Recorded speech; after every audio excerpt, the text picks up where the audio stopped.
Tout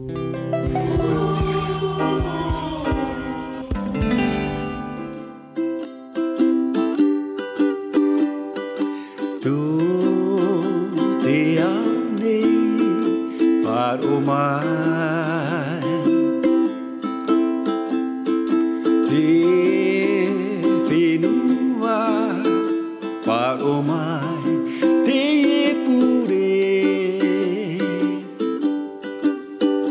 T'es puré, t'es no terre. Epure te ie no te arofa i tu whenua.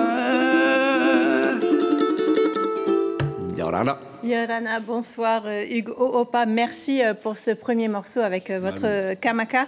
On vient de vous entendre chanter, mais votre spécialité, c'est le Ori Tahiti. Celui qui vous a tout appris, c'est Koko Hota Hota. Que représente le groupe Te Maiva pour vous? Pour moi, le groupe Te Maiva, pour moi, c'est le meilleur. Pourquoi?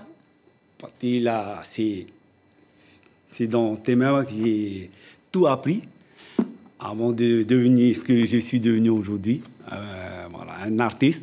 Et puis, je dois tout à Te Maiva, pour le groupe de Koko. Alors vous avez enseigné au conservatoire, vous êtes médaille d'or, vous savez tout faire. Est-ce qu'aujourd'hui, les bases du Ori Tahiti sont bien conservées à Tahiti? On va dire pas tout peut-être. Mais moi, j'existe sur j'enseigne le Paoti. Le Ori Tahiti, c'est la base de notre culture aussi. Au niveau des garçons, le Paoti, c'est coller les pieds.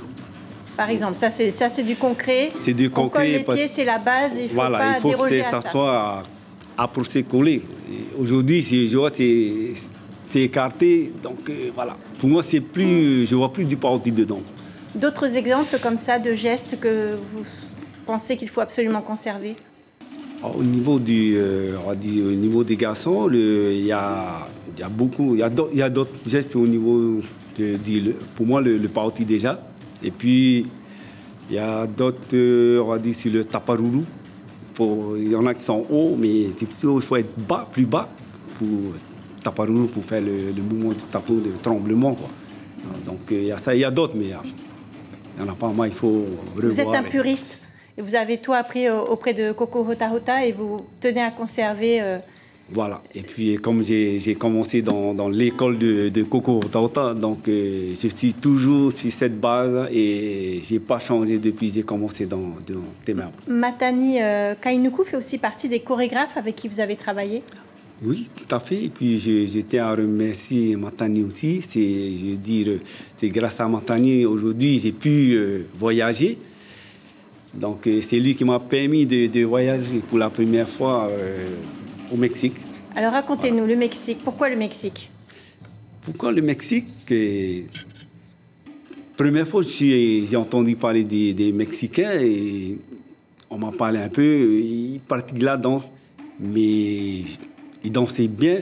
Ce n'était pas vraiment du Ori Tahiti pour moi. C'est plutôt le fait que c'est plutôt côté, on va dire, c'est hawaïen. Ils dansent un peu style hawaïen, mais voilà, tout en parlant du Ori Tahiti.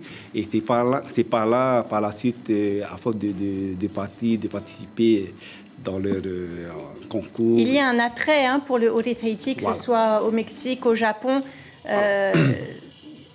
Ils aiment notre tout à fait. danse. Ils aiment notre culture et puis ils veulent devenir des Maori, des pros du Ori Tahiti. Et puis pour moi, comment on dit, c'est un plaisir. C'est un plaisir de partager. De partager. Mon but à moi, c'est partager ma culture. Rapidement, vous êtes à Tahiti parce que vous vous produisez bientôt avec Patrick Noble, un autre chanteur. Quel rôle aurez-vous dans le spectacle? Alors, avec Patrick, je suis, on va dire, juste un danseur comédien.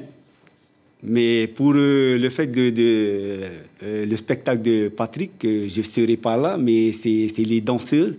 Comme si je peux citer dans le groupe avec Dadou et ses danseuses. Et quelques danseurs, voilà. Vous occupez de la mise en scène. C'est quelle date? Non, il me semble que c'était le 17, c'est 17, si je ne me trompe pas. Juin Juin. Pour le spectacle, c'est en juin.